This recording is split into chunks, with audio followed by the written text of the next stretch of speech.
Makabayang araw! Masaya ako na makita kang muli. Batang Pilipino, batang matalino, batang may respeto, handang matuto. Ako si Teacher Xiao, ang patuloy na magiging gabay mo sa iyong paglalakbay. So worry no more! Halina! Sasamahan kita upang pagyamanin ang iyong kaalaman para sa learning na laging wow! Dahil dito sa DepEd TV, learning is always fun. Ito ang Aral Pan! Sa ating nakaraang episode, pinag-usapan natin ang ugnayan ng lokasyon ng Pilipinas sa heograpiya nito. Dalawa ang uri ng heograpiyang pag-uusapan natin. Ang heograpiyang pisikal at heograpiyang pantao. Ngayong araw, lubusan nating pag-aaralan ang heograpiyang pisikal ng Pilipinas.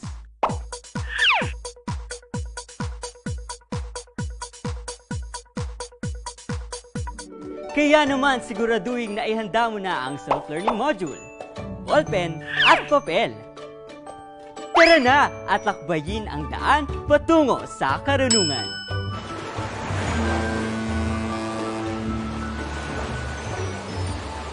Mahalagang pag-aralan ang pagkakilanlang heograpikal ng Pilipinas. Higit mong mauunawaan ang mga likas na kaganapan sa ating kapaligiran at ang kaugnayan nito sa pamumuhay ng mga Pilipino. Ngayon, subukin naman natin kung ba'y nalalaman ka na sa paksang ating tatalakayin. Kilalanin kung anong anyong lupa at anyong tubig na tinutukoy ng mga pahayag. Piliin ang sagot sa loob ng kahon. Isulat ang wastong sagot sa iyong sagutang papel. Ito ay isang mataas na anyong lupa, ngunit mas mababa kaysa sa bundok.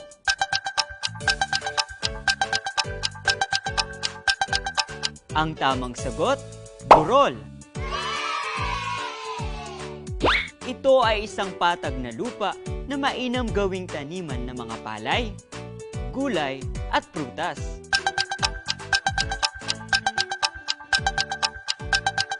Ang tamang sagot, kapatagan. Ito ay isang patag na lupa sa pagitan ng dalawang bundok o burol.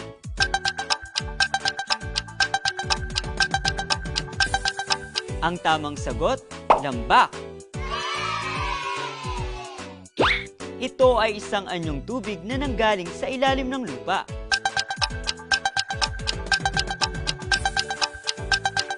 Ang tamang sagot, bukal. Ito ay isang makitid na kanal na nag-uugnay sa dalawang malalaking anyong tubig.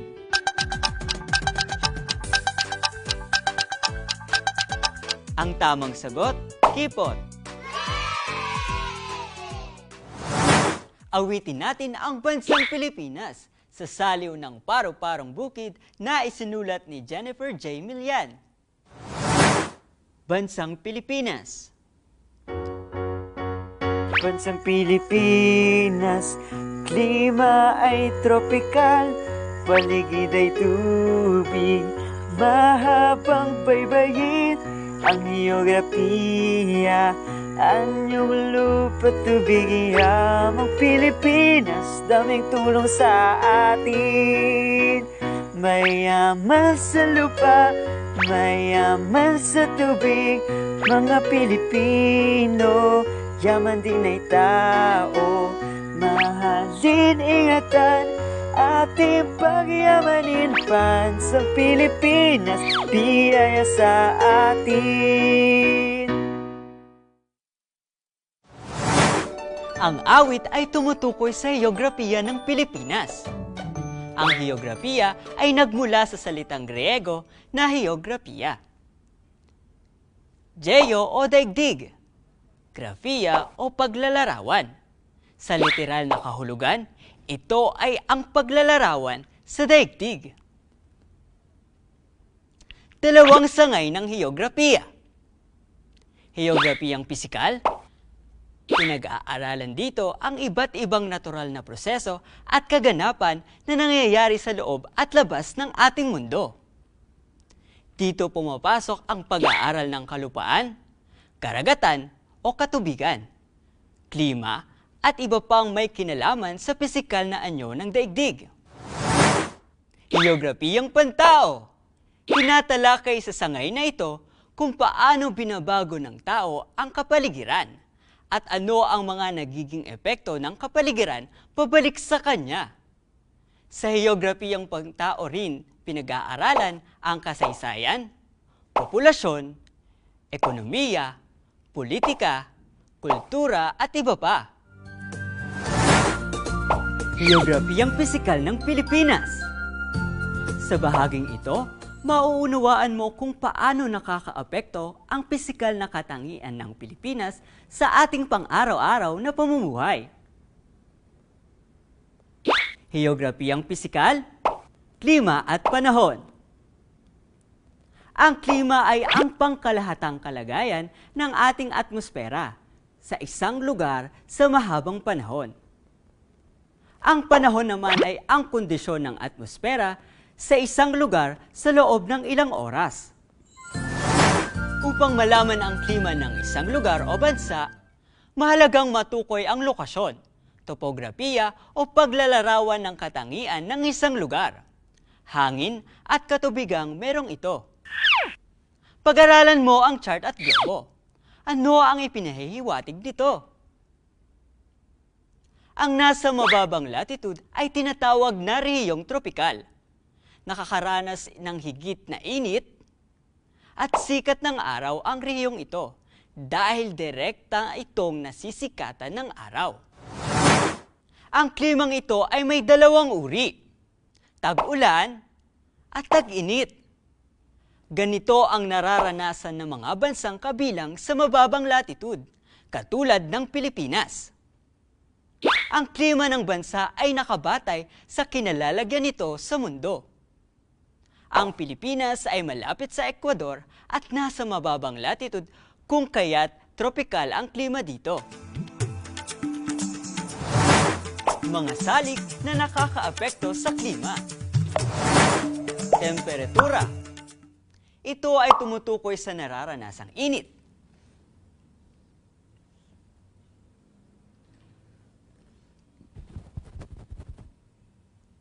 O lamig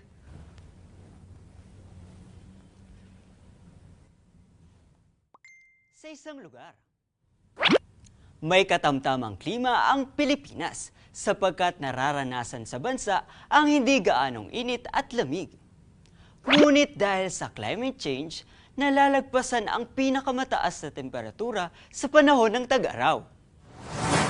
Altitude o taas ng lugar. Ang kataasan ng isang lugar o altitude ang dahilan kung bakit mas malamig sa mga lugar na mataas ang kinaroroonan. Direksyon ng hangin. Ang paiba-ibang direksyon ng ihip ng hangin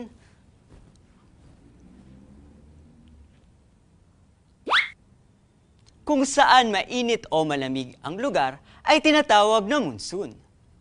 May dalawang uri ng hanging monsoon, ang hanging habagat at hanging amihan. Hanging habagat o southwest monsoon. Ang hanging ito ay nagmumula sa timog kanlurang bahagi ng Pilipinas. Nararamdaman ito mula buwan ng Mayo hanggang Setyembre. Nagdadala ito ng malakas na pag-ulan sa bansa. Hanging amihan, northeast monsoon. Ang hanging ito ay nagmumula sa hilagang silangang bahagi ng Pilipinas, higit lalo sa Siberia. Nararanasan ito mula sa buwan ng Nobyembre hanggang Marso. Katubigan. May epekto rin ang malalaking katubigan sa klima ng isang lugar. Mas mainit sa mga lugar na ito tuwing umaga kaysa gabi. Tumataas ang temperatura tuwing sumisikat ang araw. Tuwing umaga, ang lupa ay mainit, ngunit malamig naman ang tubig. Dahil dito, ang hangin ay papunta sa lupa. Tuwing gabi naman, ang tubig ay mainit, ngunit malamig naman ang lupa dahil dito ang hangin ay pumupunta sa tubig. Dami ng ulan. Ang dami ng ulan ay isa rin sa mga salik na may kinalaman sa klima ng bansa. Nakabatay sa dami ng ulang tinatanggap ng isang lugar, ang uri ng klimang nararanasan sa bansa.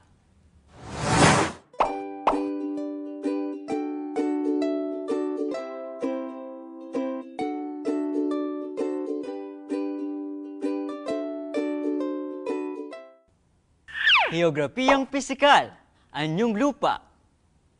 Ang anyong lupa o pisikal na katangian ay kadalasang nagkakaroon ng kahulugan sa kanyang anyo, sa ibabaw at lokasyon sa tanawin.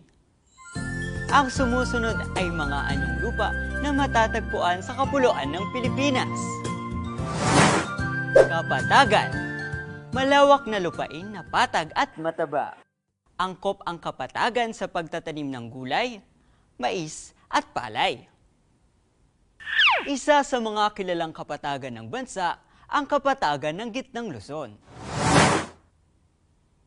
Bundok, pinakamataas na anyong lupa. Ang pinakamataas na bundok sa bansa ay ang Bundok Apo na matatagpuan sa Davao.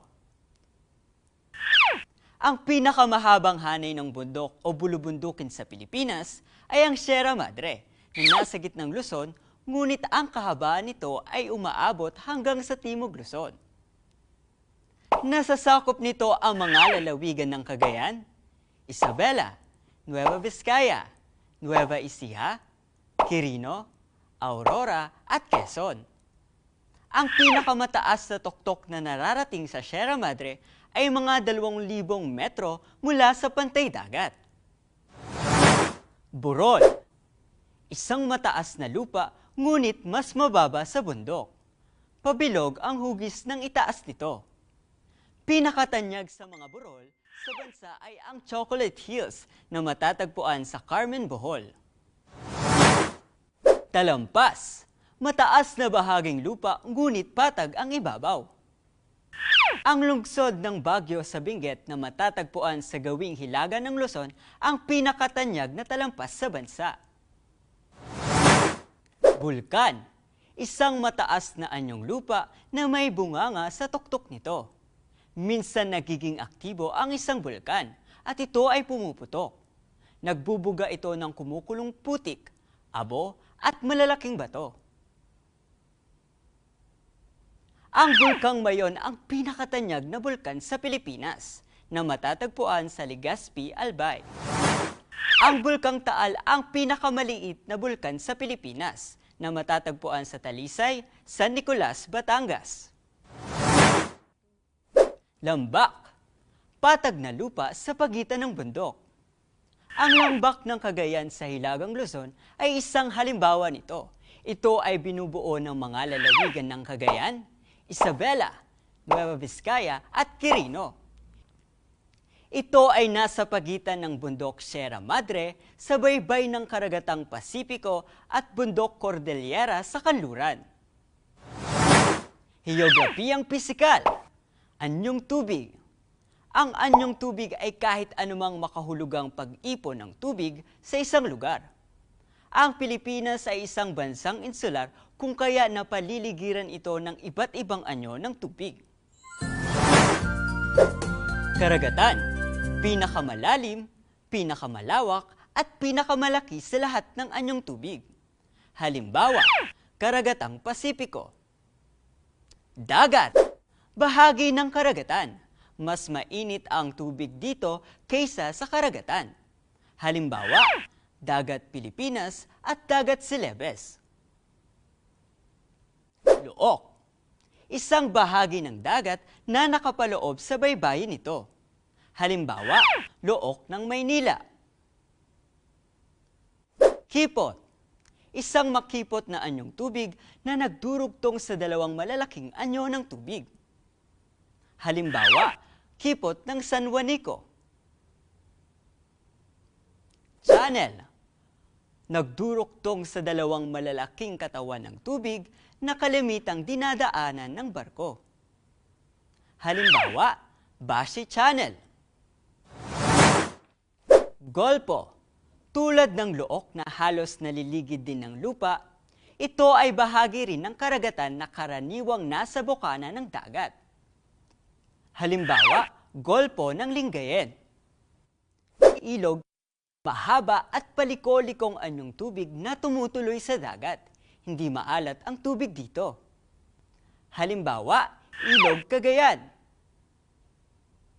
Lawa, ito ay anyong tubig na halos na paliligiran ng lupa. Halimbawa, Lawa ng Taal. Talon, ito ay tubig na umaagos mula sa mataas na lugar tulad ng bundok. Halimbawa, Talon ng Maria Cristina. Ang likas na yaman ng Pilipinas. Ang likas na yaman ay mga bagay na nagmula sa kalikasan tulad ng lupa, kabundukan, kagubatan, mga katubigan, at depositong mineral na nagbibigay ng pangunahing pangangailangan ng tao. Yaman kaalaman! Ang ating bansa ay pinagkalooban ng isang masaganang kalikasan. Dahil dito, mapalad ang Pilipino dahil nakukuha natin ang ating mga pangangailangan mula sa kalikasan. Tulad ng makakain, maiinom, at mga kagamitan na ginagamit sa paggawa ng masisilungan o bahay. Kaya naman atin itong ipagpasalamat at ingatan. Ang mga likas na yaman ay may 4 na uri. Yamang lupa, mga yaman na nakukuha mula sa lupa at mga umaasa sa lupa. Yamang tubig, mga yaman na nakukuha sa katubigan. Yamang mineral, mga yamang mineral na sangkap sa paggawa na kailangan sa mga pabrika at industriya. Ito ay nakukuha sa ilalim ng lupa. Yamang enerhiya, mga yaman na lumilikha ng kuryente o enerhiya tulad ng geothermal, hydropower at wind energy. It's time for Hula Amazing! Tukuyin ang inilalarawang konsepto sa bawat bilang. Gamitin ang gabay na kahon at titik. Isulat ang iyong sagot sa sagutang papel. Ang latitude kung saan matatagpuan ang Pilipinas.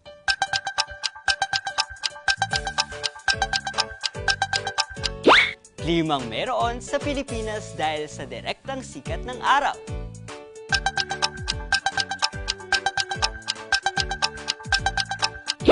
Ang 2 uri ng klima sa Pilipinas.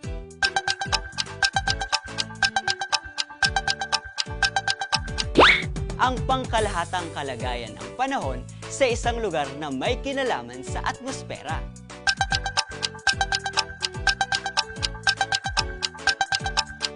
Ang pinakamalaking anyong tubig sa buong mundo.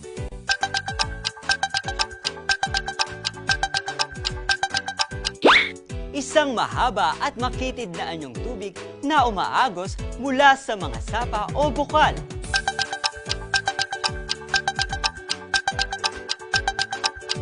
Isang malawak na patag na lupa na nasa mataas na lugar. Mainang pastulan ng baka, kalabaw at iba pang hayop.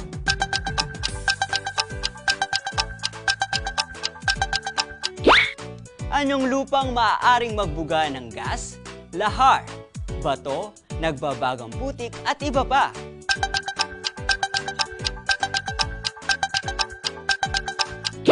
Tumutukoy sa pag-aaral ng mga lugar at ang mga relasyon sa pagitan ng mga tao at sa kanilang mga kapaligiran.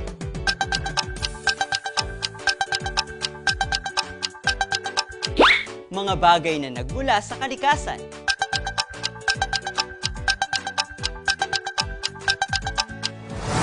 Alamin na natin ang tamang sagot. Para sa unang bilang, mababa. Para sa ikalawang bilang, tropikal. Para sa ikatlong bilang, tag-init, tag-ulan. Para sa ika-4 na bilang, 5. Para sa ika-5 bilang, karagatan. Para sa ika-6 na bilang, ilog. Para sa ika-7 bilang, talampas. Para sa ika-8 bilang, bulkan. Para sa ika-9 na bilang, geografiya. Para sa ika-10 bilang, likas na yaman. Sa ating naging aralin, nilibot natin ang heograpiyang pisikal ng Pilipinas. Nalaman ang klima at panahon, anyong lupa at anyong tubig na meron ng Pilipinas. Bukas ay ating pag-uusapan ang heograpiyang pangtao ng Pilipinas. Hanggang dito na lang muna tayo. At dito man tayo titigil, hindi pa rin magpapapigil. Muli, ako si Teacher Xiao. Hanggang sa susunod na paglalakbay, ikay patuloy na husay. Dahil mag-aral is fun, sa Aral Pan. Paalam!